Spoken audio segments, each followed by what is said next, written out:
Bueno, justamente el día de hoy lo hemos concentrado en hablar de las declaraciones de Aníbal Fernández respecto a un colega, un periodista, humorista, Nick, conocido por todos.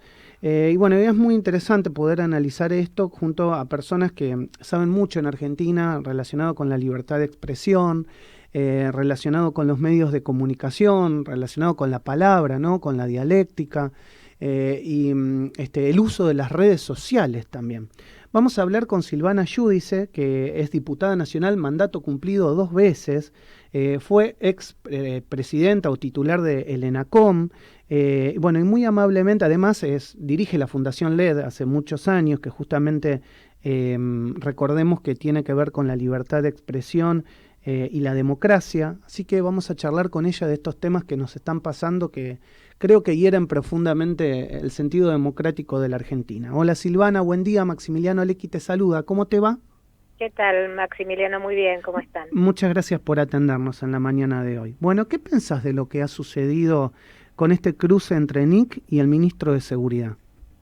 En realidad no es un cruce entre Nick y el ministro, sino que Nick hizo un posteo en una red social, una opinión pública acerca de políticas electoralistas de este gobierno, del reparto de heladeras y viajes y demás, y sorprendentemente recibe como respuesta a su mensaje público, a su opinión, una admonición de el ministro de Seguridad, el ministro que debe proteger a todos los ciudadanos, expone a Nick con una amenaza implícita, señalando el colegio al que después nos enteramos van las hijas del cronista, ¿no? Del cronista gráfico. Entonces, me parece que la gravedad aquí es evidente, se están excediendo todas los parámetros democráticos que debe tener el debate público en un país,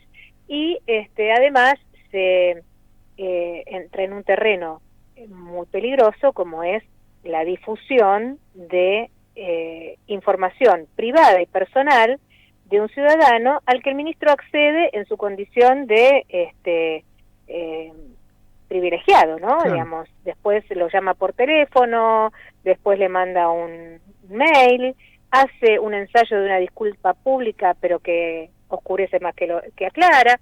Por lo tanto, entonces, la gravedad de este hecho, que fue absolutamente repudiado por el arco político, pero también por las organizaciones, tanto de defensa de la libertad de expresión y organizaciones periodísticas, como también por la DAIA, porque es un mensaje que deja algunas sugerencias sobre el señalamiento de un colegio que es de la comunidad judía en la Argentina, ¿no? Me parece que la gravedad de este tema es tal que ya en el día de hoy hubo repercusiones de distintos diputados nacionales que están pidiendo juicio político, seguramente habrá indagaciones y pedidos de investigación de cómo accedió a la información, Fernández a esa claro, información, claro. y por supuesto una denuncia en el caso nuestro como fundación que se dedica al monitoreo de la libertad de expresión en Argentina desde hace más de 11 años, un informe de debida nota a la Relatoría de Libertad de Expresión de la Comisión Interamericana de Derechos Humanos, porque no debe naturalizarse este tipo de situaciones. Mira, no son extraordinarias en la Argentina, ya estamos acostumbrados a esto. Recuerdo cuando la expresidenta Cristina Fernández de Kirchner agraviaba también a un dibujante, un maestro como era Menchi Sabat, que fue señalado y acusado de distintos sectores del oficialismo de haber intentado agraviar la figura de la presidenta, cuando en realidad la dibujó con una banda, una curita en la boca, ¿no? Digamos, estas cosas se vienen sucediendo en la Argentina, se critica y se agravia a todo aquel que piensa distinto. Campanella pasó por eso, Alfredo Casero,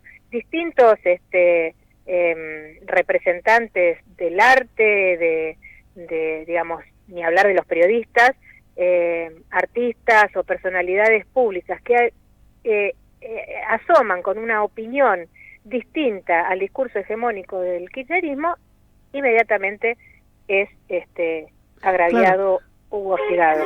Pero claro, Silvana, porque pensemos en voz alta, reflexionemos. O sea, supongamos que este tuit es un tuit de un ciudadano común, si querés un periodista, obviamente relacionado a un medio de comunicación, pero que no lo alude directamente a Aníbal Fernández. Aníbal Fernández sale a contestar porque lee el tuit de él, pero está haciendo el ejercicio de su libertad de expresión. Y justamente vos previamente, o a través de la fundación ya se había hecho, vos ya habías denunciado que en la Argentina justamente se está limitando o cercenando la libertad de expresión, porque esto también actúa como un reflejo hacia otros, porque tal vez yo pueda decir el día de mañana, no, ¿para qué voy a escribir un tuit si después me van a salir a decir de todo, o me van a salir a investigar, o me van a salir... ¿Para qué me voy a meter en ese lío? Entonces es como que te autocercena también una cosa así cuando nadie le está hablando directamente al gobierno ni a Aníbal Fernández. Así es. El clima de intolerancia a la crítica se viene agravando a medida de los resultados negativos que va teniendo el gobierno al instalar sus opiniones, su discurso, su política y sobre todo después de haber perdido las elecciones abiertas y simultáneas, ¿no? Pero no es nuevo, te decía, sí, durante los 12 años del gobierno de Néstor y Cristina Kirchner han sucedido estas cosas de manera grave, juicios a periodistas en la plaza, como fue Nelson Castro y a Magdalena, intimidaciones, balas dejadas en el domicilio de la Nata, contra el periodismo son repetidas y frecuentes este tipo de acciones. Pero en el caso de el sector, como te decía, de los actores, de las personalidades públicas, de los artistas, de los humoristas gráficos, como en este caso, llama mucho más la atención y es mucho más grave porque significa que van instalando un clima de represión del disenso que va a generar la autocensura. Vos imaginate un ciudadano que quiera opinar cuando Exacto. ve que a Nick, que es un dibujante muy querido de la Argentina, o le llega una admonición como esta, una amenaza a sus hijos, o que la presidenta del PRO, Patricia Bullrich, por haber opinado sobre la evolución de las negociaciones con la vacuna Pfizer, tiene una demanda de 3 millones de pesos puesta por el presidente de la Nación. Claro, claro. Evidentemente, esto, como decía al principio, excede todos los parámetros democráticos de un país que vive en democracia y que debe tener un debate público robusto para que justamente esa democracia tenga vigencia y valor. Todo lo que están haciendo desde el kirchnerismo, tanto en el gobierno de Néstor como de Cristina Kirchner, como ahora, lamentablemente, en el de Alberto Fernández, va en restricción de la libertad de expresión, en tratar de imponer un clima de autocensura en periodistas, personalidades públicas y en ciudadanos que, ya lo hemos visto en la región, termina muy mal, ¿no?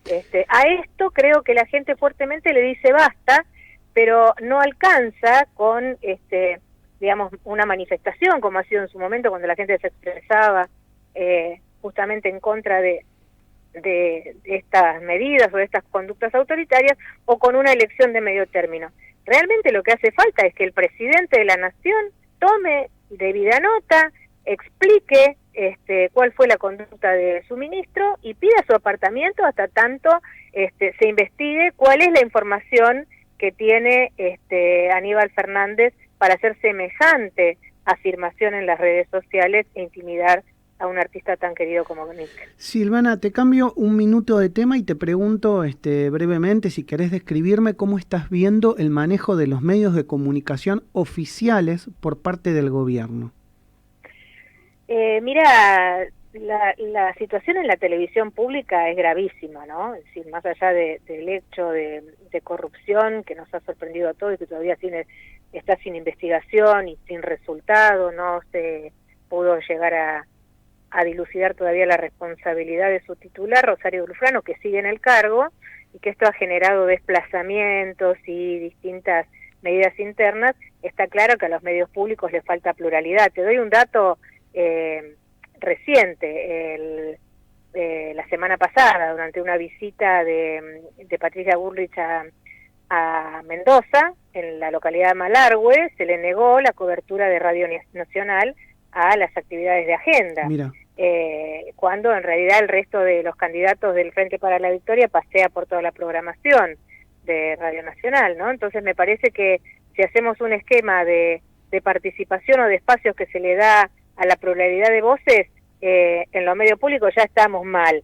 Sumado a este esquema de falta de transparencia en las contrataciones y en la línea editorial que además eligen producir con estas producciones audiovisuales, parece que la situación es evidente y está bajo la lupa claramente de los sectores sociales y culturales que no coinciden con la utilización de los medios públicos para la propaganda gubernamental. Bien, te meto un segundo porque me quedan pocos minutos, pero en un tema que me parece no menor. Te lo pregunto por tu experiencia, por tu expertise y por los años que tenés en la materia. ¿Cómo crees que hay que ir, y si es que hay que ir, a alguna regulación primero de Internet o los medios de Internet? Por ejemplo, YouTube, que ya tiene algún propio, dicen algunos usuarios, de censura sobre algunos contenidos. ¿Cómo crees que Argentina, como Argentina, puede regular esto que nos está pasando y que está sobre nosotros? Mira, en este esquema yo diría que la mejor ley de Internet en la Argentina es la que no existe, ¿no? Okay. Realmente, fíjate hoy, sin ir más lejos... Lo comparto, lo comparto. Como que... En mi línea de tweet de hoy lo podés ver, alguien me denuncia desde Alemania, porque así existe una ley contra contenidos ofensivos en Internet, por mi posteo en repudio a las amenazas de Nick. Entonces, mirá lo grave que podría ser si esa decisión de bajar una cuenta de tweet o calificar un comentario como ofensivo quedara en manos de una regulación gubernamental. Los contenidos en Internet creo que hay que preservarlos, que son en sí mismo el espíritu de Internet es abierto, plural, democrático, libre, claro, libre. Y esa libertad define también el ejercicio de nuestros derechos humanos y nuestros derechos ciudadanos. Cualquier restricción a Internet sería limitar fuertemente las libertades. Claro, hay regulación internacional. Bueno, habrá que estudiarla, siempre en un marco de regulación supranacional, porque además ninguna regulación nacional va a tener efectos sobre contenidos que se alojan en servidores de Inglaterra, Estados Unidos Exacto. o de Asia, ¿no? Digamos, Exacto. el tema técnico es muy complejo, pero claramente, si me preguntás a mí, en este momento, en esta coyuntura de la Argentina, no es momento para tratar ninguna ley que intente restringir contenidos en Internet. Silvana, gracias por estos minutos con Radio Sónica y con mi programa, siempre tan amable. Hasta luego. Un beso muy grande. Silvana Giudice, conversando en la mañana de Radio Sónica sobre todo lo que hemos vivido a lo largo de estos días. Bueno,